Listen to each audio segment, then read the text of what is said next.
They say revenge is a dish best served cold. But let me tell you something. When you're standing in a boardroom holding the keys to the kingdom while your former tormentor begs for mercy, that dish tastes absolutely exquisite at room temperature. My name is Diana Martinez. And 3 years ago, I was just another mid-level marketing manager getting steamrolled by a narcissistic CEO. Today, I'm the majority shareholder of his company. And he's about to learn what happens when you humiliate the wrong person. You're probably wondering how a woman making $65,000 a year managed to acquire 51% of a multi-million-dollar corporation. Well, grab your popcorn because this story has more twists than a pretzel factory. And I guarantee you'll be rooting for me by the end. It all started at Meridian Tech Solutions, a mid-sized software development company nestled in the heart of Austin, Texas. The kind of place that looked impressive from the outside with its sleek glass facade and motivational posters about synergy and innovation. But inside was just another corporate nightmare fueled by ego and bad coffee. I had been working there for 4 years, steadily climbing the ladder from junior marketing associate to senior marketing manager, when everything went sideways. The villain of our story is Marcus Blackwood, a man who looked like he stepped out of a stock photo titled Successful Businessman, but had the emotional intelligence of a caffeinated squirrel. At 42, Marcus had inherited Meridian from his father and spent most of his time trying to prove he deserved the position through a combination of aggressive expansion and public humiliation of his employees. He was the kind of CEO who thought fear was a motivational tool and that yelling in meetings made him look decisive. Marcus had a particular talent for making people feel small, and unfortunately for me, I had become his favorite target. It started small at first, little digs about my presentations, questioning my decisions in front of clients, that sort of thing. But Marcus was like a shark who had tasted blood in the water, and my blood apparently tasted like his favorite vintage. The breaking point came on a Tuesday morning in October. I remember it clearly because I had been working on the biggest campaign of my career, a complete rebranding effort for our flagship product, CloudSync Pro. I had spent 3 months developing the strategy, coordinating with design teams, analyzing market research, and preparing what I genuinely believed was the most comprehensive marketing proposal I had ever created. The presentation was scheduled for 9 a.m. in the main conference room, with all department heads present, plus several potential investors who were considering a significant funding round. This was my moment to shine, my chance to prove that I deserved a seat at the big kids' table. I had rehearsed the presentation dozens of times, had backup slides for every possible question, and even bought a new blazer for the occasion. I walked into that conference room feeling confident and prepared. The investors were already seated around the polished mahogany table, looking appropriately serious in their expensive suits. My colleagues from various departments filled the remaining chairs, and Marcus sat at the head of the table like a king surveying his domain. "Good morning, everyone," I began, clicking to my first slide. "Today I'm excited to present our comprehensive rebranding strategy for CloudSync Pro, which I believe will position us as the dominant player in the cloud storage market." For the first 15 minutes, everything went perfectly. I walked them through market analysis, competitive positioning, target demographics, and creative direction. The investors were nodding approvingly, taking notes, asking intelligent questions. I could see approval in their eyes, and even some of my more skeptical colleagues seemed impressed. That's when Marcus decided to remind everyone who was really in charge. "Stop," he said suddenly, his voice cutting through my explanation of our proposed advertising channels. "Just stop." I paused mid-sentence, confused. "I'm sorry. Is there a specific question about the media strategy?" Marcus leaned back in his chair, a cruel smile playing at the corners of his mouth. "Diana, Diana, Diana," he said, shaking his head like a disappointed parent. "Do you honestly think this amateur hour presentation is what we need to impress serious investors?" The room went dead silent. I felt my cheeks burning, but I tried to maintain my composure. "I'd be happy to address any specific concerns you have about the strategy." "Concerns?" Marcus laughed, but there was no humor in it. My concern is that you've wasted everyone's time with this elementary school project. Look at these slides. They look like they were designed by a high schooler. And this market analysis, did you just Google some statistics and hope for the best? I felt like I had been punched in the stomach. Every word was designed to humiliate me in front of the people whose opinions mattered most for my career. Marcus, I think if we could discuss this privately. No. Let's discuss it right here, he interrupted, standing up and walking around the table like a prosecutor addressing a jury. Ladies and gentlemen, this is what happens when we let people rise above their competence level. Diana here thinks that because she can put together a decent PowerPoint, she understands marketing strategy. The investors were looking uncomfortable now, shifting in their seats and avoiding eye contact with me. My colleagues were staring at their hands, clearly relieved it wasn't them in the hot seat, but too uncomfortable to watch the execution. Marcus wasn't done. You know what your problem is, Diana? You think you're smarter than you are. You think because you went to some state school and read a few marketing blogs, you can play in the big leagues. But let me tell you something. This is a multi-million-dollar company, not some mom-and-pop shop where your cute little ideas might actually work. I wanted to disappear. I wanted to melt into the floor or spontaneously combust. Anything to escape the crushing weight of public humiliation. But something inside me, some tiny spark of defiance, kept me standing there. Furthermore, Marcus continued, clearly enjoying himself now, I think it's time we had a serious conversation about whether you're really the right fit for this position. Maybe you'd be happier somewhere that better matches your, shall we say, skill level. That's when I finally found my voice.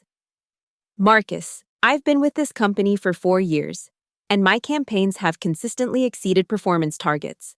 If you have specific feedback about this presentation, I'm happy to incorporate it, but I don't think personal attacks are... Personal attacks? Marcus's voice rose to a near shout. I'm trying to save this company from mediocrity. And you're calling it a personal attack? You know what? Diana, you're right. This is personal. It's personal because I take this company's success personally. And I won't let anyone drag us down with their incompetence. He turned to address the investors directly. Gentlemen, I apologize for this display.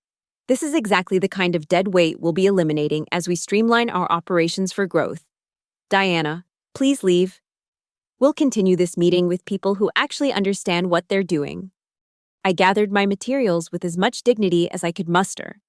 Walking out of that conference room with my head held high, despite feeling like I was dying inside, I could hear the murmur of conversation resuming behind me. Marcus probably spinning some story about how this demonstrated his decisive leadership style. I made it to the bathroom before I started crying. Not just crying, sobbing. Great heaving sobs that shook my entire body.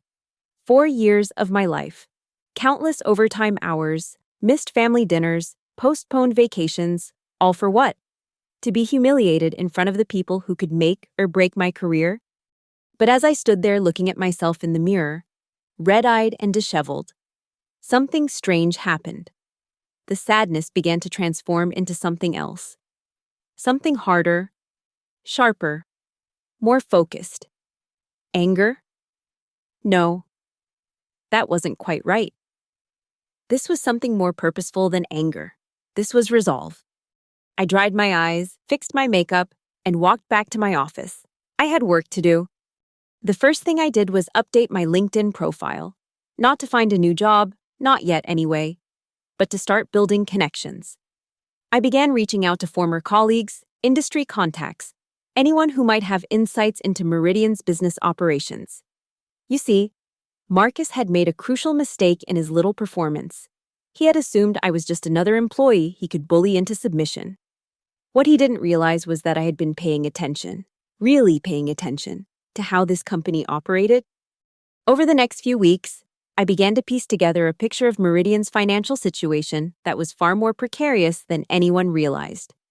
The company looked successful from the outside, but there were cracks in the foundation that only someone with access to marketing budgets and client retention data would notice. For instance, I knew that our 3 biggest clients were all up for contract renewal in the next 6 months, and I had seen the preliminary feedback from their account managers. They weren't happy. Our customer service ratings had been declining for 2 years. Our product updates had been delayed multiple times.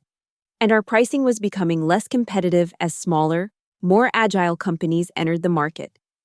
I also knew, thanks to my work on budget projections, that Meridian was carrying a significant amount of debt: the fancy office building, the expensive company cars, the catered lunch meetings.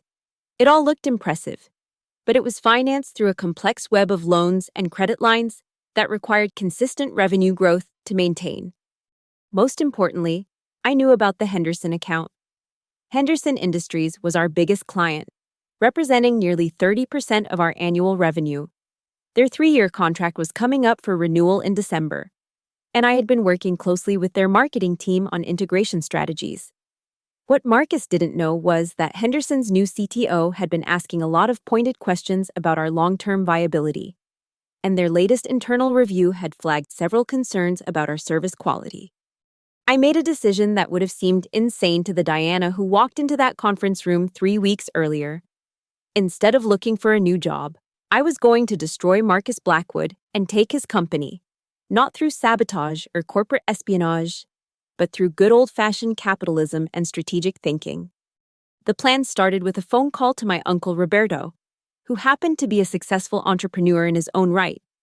Roberto had built and sold 2 companies in the tech sector.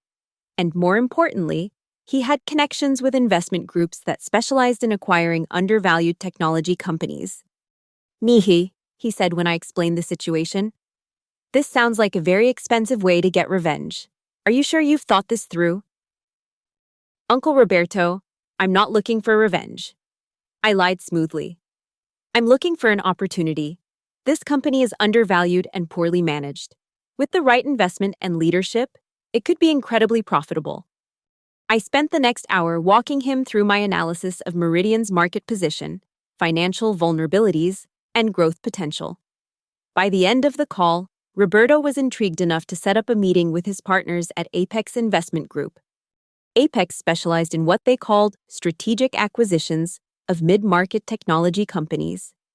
They looked for businesses with solid fundamentals but poor management, bought controlling stakes, improved operations, and either held them for long-term growth or sold them for significant profits. The meeting took place in a sleek downtown office that made Meridian's conference room look like a coffee shop. 3 partners sat across from me at a conference table that probably cost more than my annual salary. James Morrison, the lead partner, was a man in his 50s with silver hair and the kind of quiet confidence that comes from making very successful bets with other people's money. "Diana," James began, "Roberto speaks very highly of your analytical skills, and your insider knowledge of Meridian could be valuable. But I have to ask, what's your real motivation here? This seems like an unusual career move for a marketing manager." I had prepared for this question. "James, I've spent 4 years watching a company with incredible potential being mismanaged by someone who inherited his position rather than earning it. I believe Meridian could be a market leader with proper leadership and strategic direction. I'm not interested in revenge, I'm interested in opportunity." Another partner, Patricia Chen, leaned forward. "What makes you think Meridian is vulnerable to acquisition? From what we can see, they appear to be financially stable." This was my moment.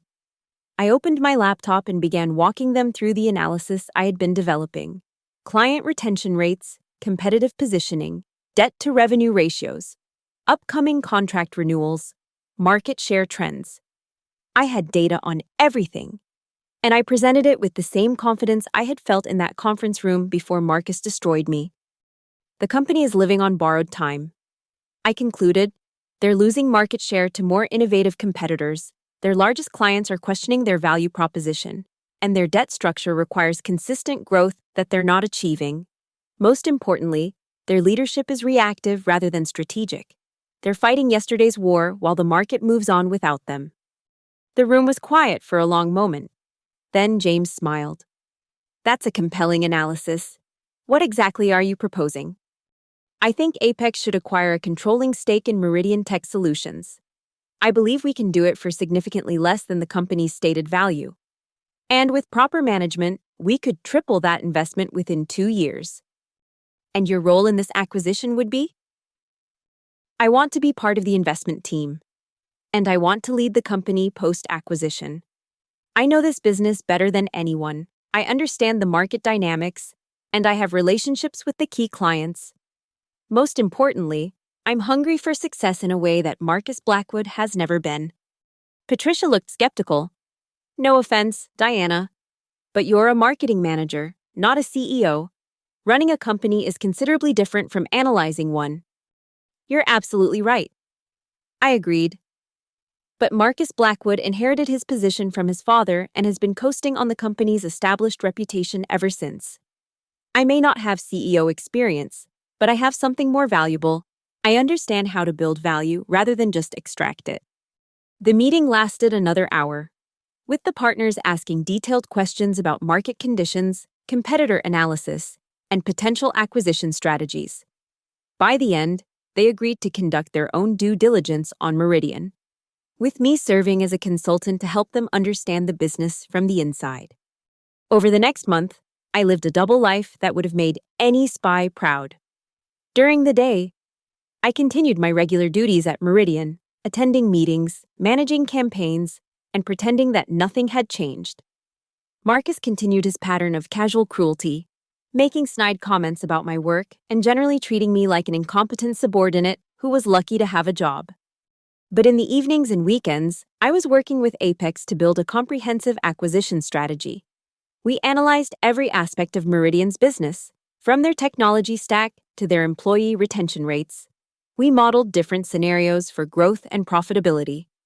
We identified the key stakeholders who would need to be convinced to sell. The breakthrough came when we discovered that Marcus didn't actually own as much of the company as everyone assumed. While he was the majority shareholder with 43%, the remaining 57% was distributed among his father's old business partners, early employees who had received equity packages, and a few small institutional investors. Many of these shareholders had been passive for years, collecting dividends but not paying attention to the company's strategic direction. More importantly, several of these shareholders were getting older and looking to diversify their portfolios. The company's stock had been relatively flat for 3 years, and some were starting to question whether their investment was performing as well as it could be. James Morrison was brilliant at this part of the process. He began reaching out to these shareholders not as a hostile takeover attempt, but as a potential buyer who could offer them liquidity for their investments. The conversations were always friendly, always professional, and always focused on creating value for everyone involved. Meanwhile, I was gathering intelligence on the company's operational weaknesses. The Henderson Industries contract renewal was going poorly, just as I had predicted. Their new CTO had been asking increasingly pointed questions about our service reliability, and I could see in the internal reports that our technical team was struggling to address their concerns. I also noticed that Marcus was starting to panic about the company's performance. He had been having closed-door meetings with the CFO, and there were rumors about potential layoffs to improve profitability. The irony wasn't lost on me that his public humiliation of me had been part of his strategy to look decisive and strong. But now he was privately scrambling to address the very problems I could have helped him solve. In December, everything started to accelerate.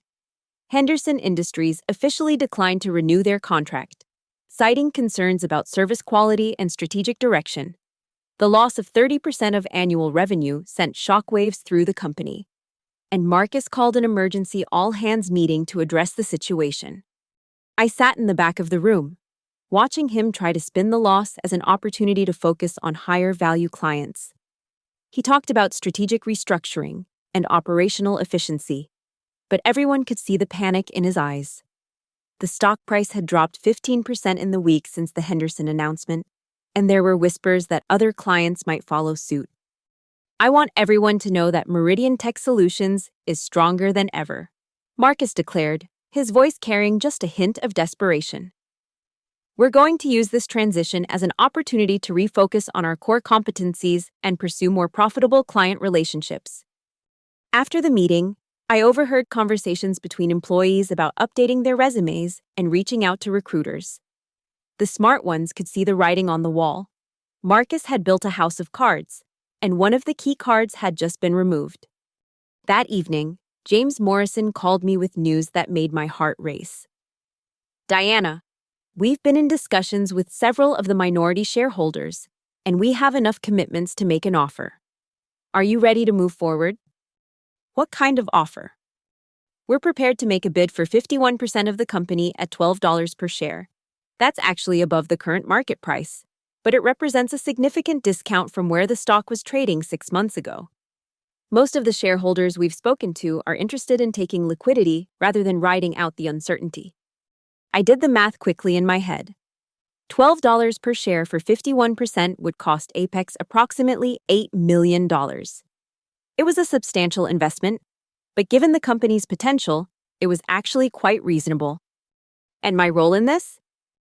You'll be contributing $500,000 of your own money for approximately 6% of the company. That will make you the second largest shareholder after Apex, and we're prepared to name you as interim CEO once the acquisition is complete. $500,000. I had about $50,000 in savings, and the rest would need to come from loans, mortgages, and probably selling everything I owned. It was terrifying and exhilarating at the same time. James, I need to ask you something honestly. Do you really think I can run this company, or are you just using me to get inside information? There was a pause on the other end of the line. Diana, I've been doing this for 20 years, and I've worked with dozens of executives. Most of them got their positions through connections or luck. You've demonstrated more strategic thinking in the past month than Marcus Blackwood has shown in his entire tenure. I think you're exactly what this company needs. I took a deep breath. Let's do it. The next few weeks were a whirlwind of legal documents, financial arrangements, and secret negotiations. I took out a second mortgage on my condo, liquidated my retirement accounts, and borrowed money from every family member who would listen to my pitch. My parents thought I had lost my mind, but Uncle Roberto understood what I was trying to do. You know, Mija, he said as he wrote me a check for $50,000. This is either the smartest thing you've ever done or the stupidest, but either way, I'm proud of you for taking the risk. The acquisition happened faster than anyone expected.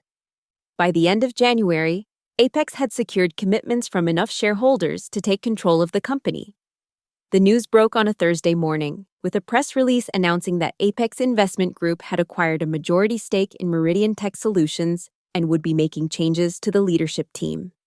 I was sitting at my desk, pretending to work on a product launch campaign, when Marcus came storming out of his office like a man on fire. "What the hell is going on?" he shouted to no one in particular. "Who is Apex Investment Group? How did they get majority control of my company?" The office went silent. Everyone was staring at their computers, trying to pretend they weren't witnessing their CEO having a complete meltdown. I continued typing, not trusting myself to look up without smiling. Marcus's assistant, Jennifer, tried to calm him down. "Mr. Blackwood, the board has called an emergency meeting for this afternoon. I'm sure they'll be able to explain everything." "They'll explain everything?" Marcus's voice cracked. "This is my company. My father built this company. Some group of vultures can't just swoop in and steal it." That's when I finally looked up from my computer. "Actually, Marcus, they can. That's how publicly traded companies work. If you didn't want to lose control, you shouldn't have sold shares to investors." Marcus whipped around to face me, his face red with fury. "What did you say?" I stood up slowly, feeling calmer than I had in months. I said that's how business works. You sell shares to raise capital, but that means you're accountable to shareholders. If they lose confidence in your leadership, they can make changes. You, Marcus pointed at me with a shaking finger. You don't know anything about running a business. You're just a marketing manager who couldn't even put together a decent presentation. You're right, Marcus. I am just a marketing manager. But I'm also the marketing manager who tried to warn you about the Henderson account 3 months ago. I'm the marketing manager who identified the customer retention issues that you ignored.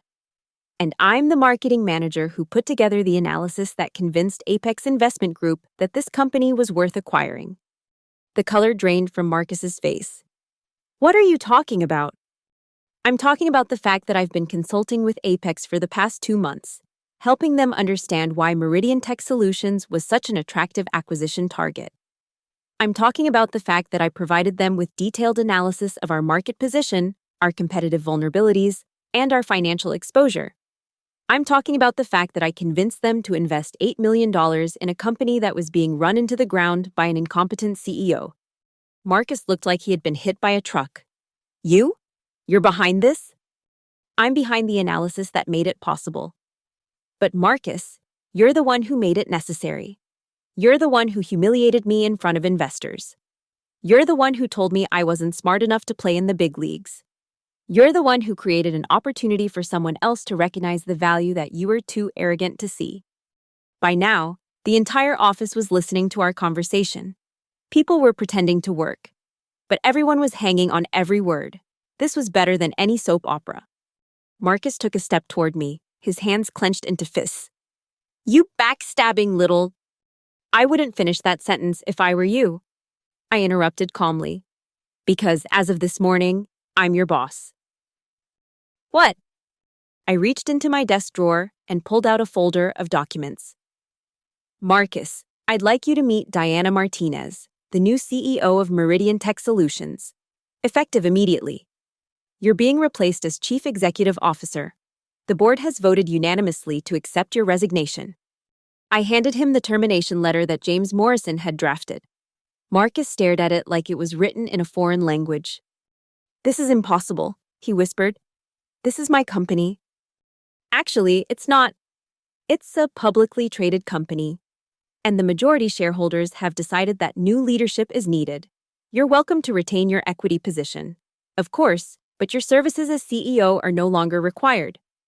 Marcus looked around the office, as if hoping someone would come to his defense. But the same employees he had bullied and intimidated for years were now watching his downfall with barely concealed satisfaction. You can't do this, he said, but his voice lacked conviction. I'll fight this. I'll sue. You'll what, Marcus? You'll take it to court? You'll argue that the shareholders don't have the right to choose their own leadership? You'll claim that you're irreplaceable despite losing our biggest client and running the company's stock price into the ground. I walked closer to him, close enough that only he could hear my next words. Or maybe you'll argue that I'm not qualified to run this company, that I'm just a marketing manager who doesn't understand the big picture, that I'm not smart enough to play in the big leagues. Is that what you're going to tell the judge, Marcus? He stared at me with a mixture of hatred and disbelief. For a moment, I thought he might actually take a swing at me, but then his shoulders sagged, and I could see the fight go out of him. Security will escort you to your office to collect your personal belongings. I continued in a normal voice. Your corporate credit cards and access badges have been deactivated, and your company car will need to be returned by the end of the week. If you have any questions about your severance package, HR will be happy to discuss the details with you. Marcus looked around the office one more time, taking in the faces of the people he had terrorized for years. Then he turned and walked toward his office without another word. I watched him go, feeling a complex mix of emotions. Satisfaction? Certainly. Relief? Absolutely. But also something unexpected. Pity. Marcus Blackwood had been handed everything he needed to succeed, and he had squandered it through arrogance and cruelty. He had created his own downfall, and now he would have to live with the consequences. As the security guard followed Marcus to his office, the rest of the employees began to buzz with conversation. I could hear fragments of whispered discussions about what this meant for the company, whether there would be layoffs, who would be promoted, and most importantly, whether the new leadership would be better than the old. I walked to the front of the office and cleared my throat. The room fell silent. I know everyone has questions about what's happening today, I began. I want to assure you that this transition is about strengthening the company, not dismantling it. Over the next few weeks, I'll be meeting with each department to discuss your concerns and gather input on how we can improve our operations. Jennifer, Marcus's former assistant, raised her hand tentatively. Diana, what does this mean for our jobs? It means that for the first time in years, Your job security depends on your performance rather than your ability to avoid making the CEO angry. We're going to be making some changes, but they'll be focused on improving efficiency and competitiveness, not on cutting costs for the sake of cutting costs. Another employee, Tom from the technical team, spoke up. Are you really going to be the new CEO? I mean, no offense, but do you have experience running a company? It was a fair question, and I appreciated his directness.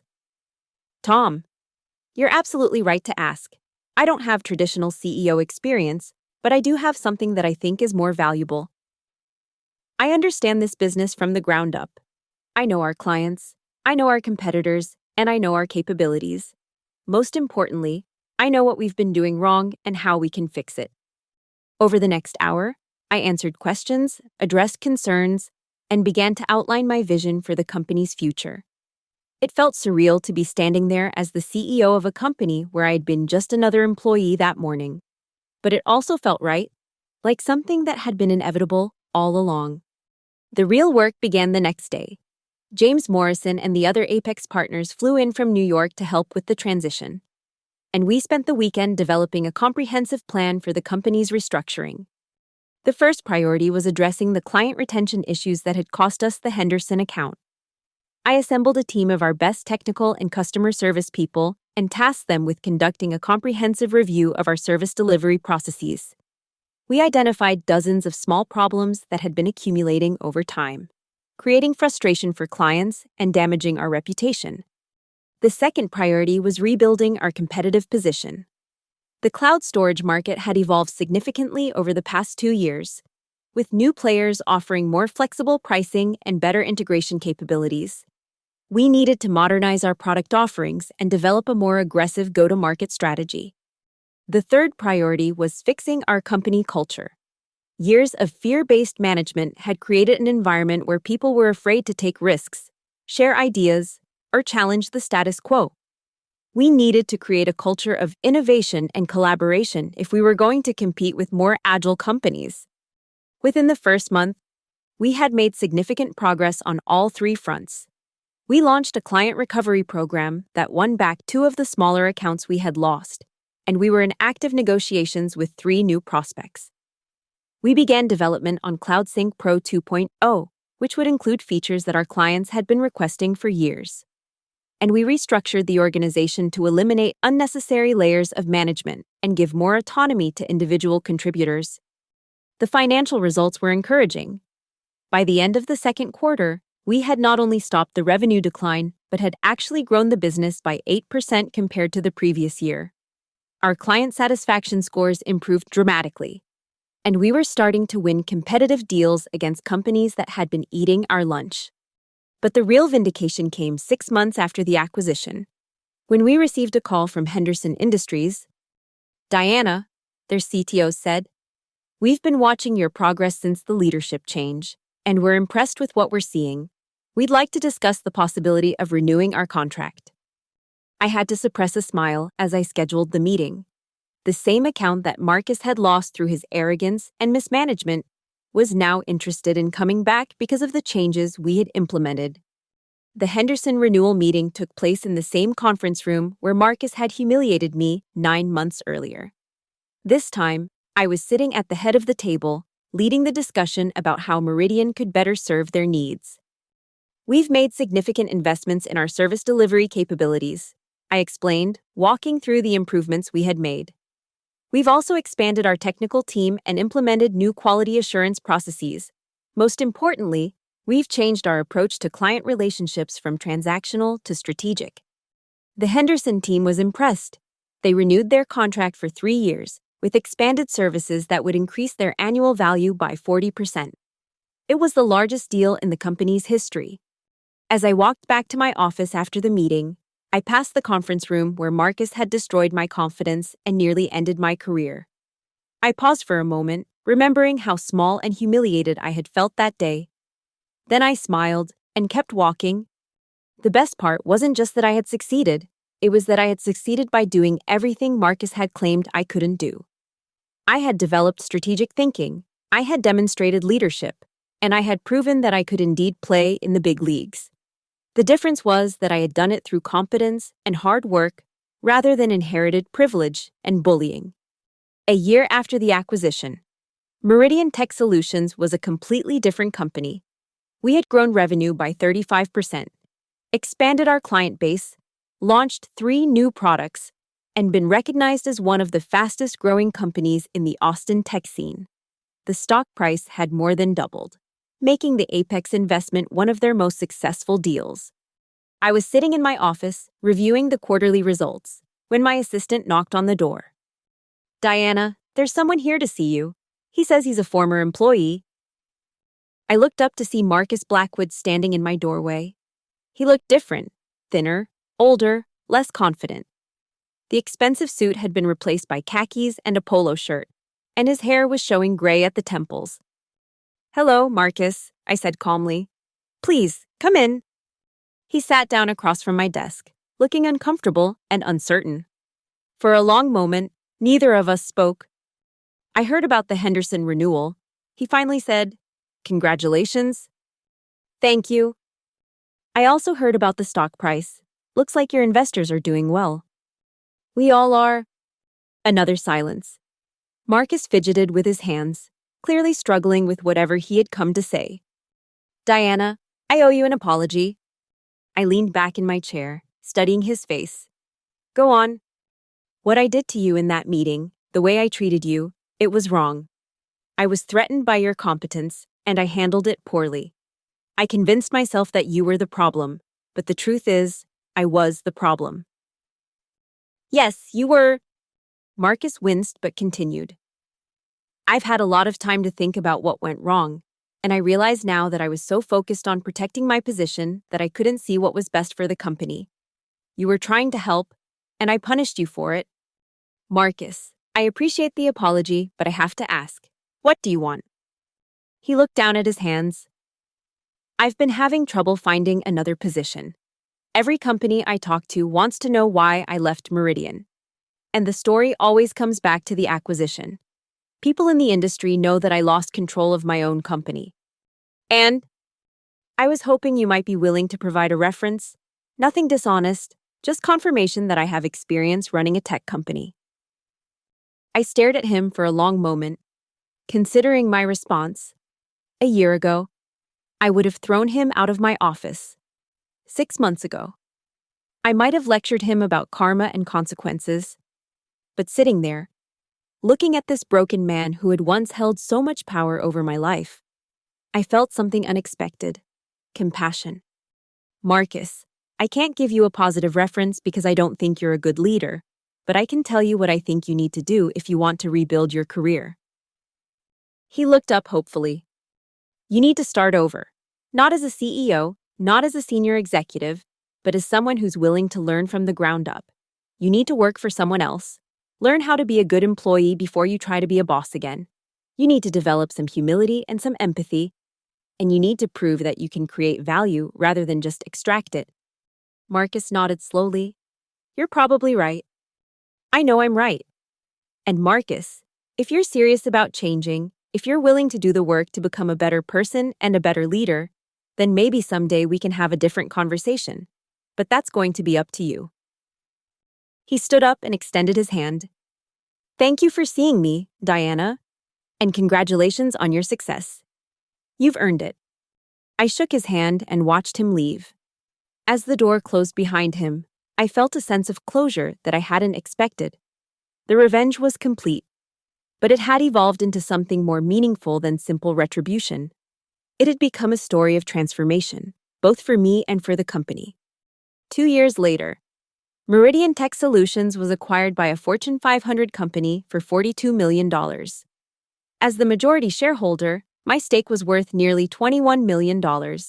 Not bad for a marketing manager who supposedly didn't understand the big picture. I used part of the proceeds to start my own venture capital fund, focusing on investments in women-led technology companies.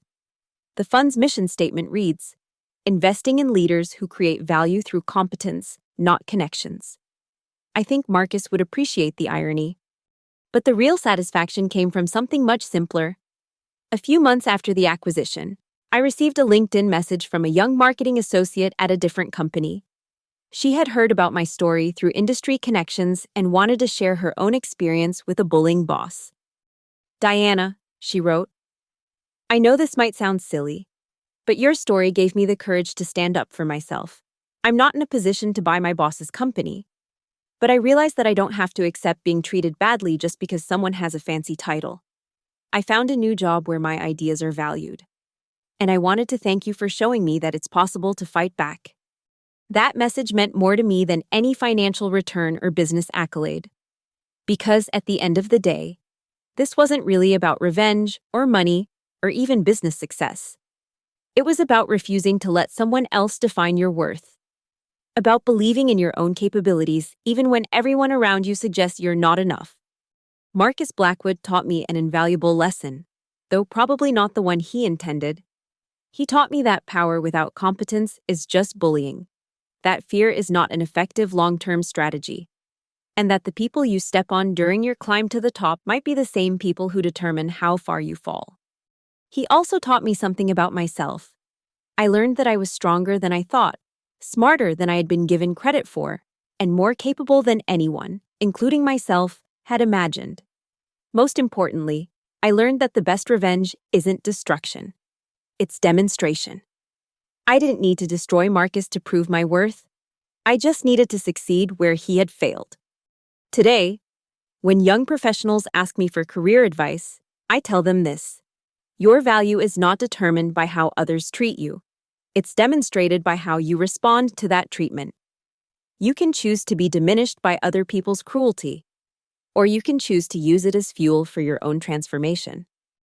Sometimes the person who humiliates you is actually giving you the greatest gift imaginable, the motivation to prove them wrong. Marcus thought he was putting me in my place, but what he actually did was show me that I belonged in a much higher place than either of us had realized. The conference room where Marcus destroyed my confidence is now named the Diana Martinez Innovation Center. Every time I walk past it, I remember the woman who stood there 2.5 years ago, crying in the bathroom and wondering if she was really as incompetent as her boss claimed. Then I smile, because I know something that woman didn't know yet. She was about to become unstoppable. That's the thing about humiliation. It either breaks you or it forges you into something harder and more valuable than you were before. Marcus thought he was showing everyone how weak I was. But what he actually did was provide the pressure and heat necessary to turn coal into a diamond. And now, every time someone tries to make me feel small, every time someone questions my qualifications or suggests I don't belong in the room, I just smile and remember that I own 51% of the last company where someone made that mistake. The moral of this story isn't that revenge is always the answer, or that you should spend your life plotting against people who wrong you. The moral is that the best response to someone who underestimates you is to exceed every expectation they never had for you in the first place. Marcus Blackwood thought he was teaching me a lesson about knowing my place. What he actually taught me was that my place is wherever I'm strong enough and smart enough to claim it.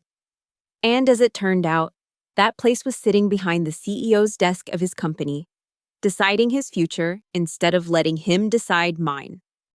Sometimes karma needs a little help from compound interest and strategic thinking. Sometimes the best revenge is simply success. And sometimes the person who tries to destroy your confidence ends up giving you the exact motivation you needed to build something they could never tear down. I never did thank Marcus for that gift, but I probably should. After all, without his cruelty, I might never have discovered just how powerful I could become when I stopped asking for permission and started taking control. The last I heard, Marcus was working as a business development manager at a small consulting firm, making about $60,000 a year. I'm sure he's learned some valuable lessons about humility and teamwork. I hope so. Anyway, everyone deserves a chance at redemption, even the people who try to crush your dreams. But just in case anyone else is thinking about publicly humiliating someone they consider beneath them, let me offer this friendly advice. Make sure you know who you're dealing with first, because you never know when that incompetent marketing manager might turn out to be your future boss. And if you're someone who's been humiliated, dismissed, or underestimated by someone in power, remember this. Their opinion of you is not a fact, it's just data. And like any data, you can choose what to do with it. You can let it define you, or you can use it to redefine everything they thought they knew about what you're capable of achieving. The choice, as always, is yours. Choose wisely and choose powerfully. The world is full of Marcus Blackwoods who think they can determine your destiny, prove them wrong, and then buy their company. Trust me, it feels absolutely incredible.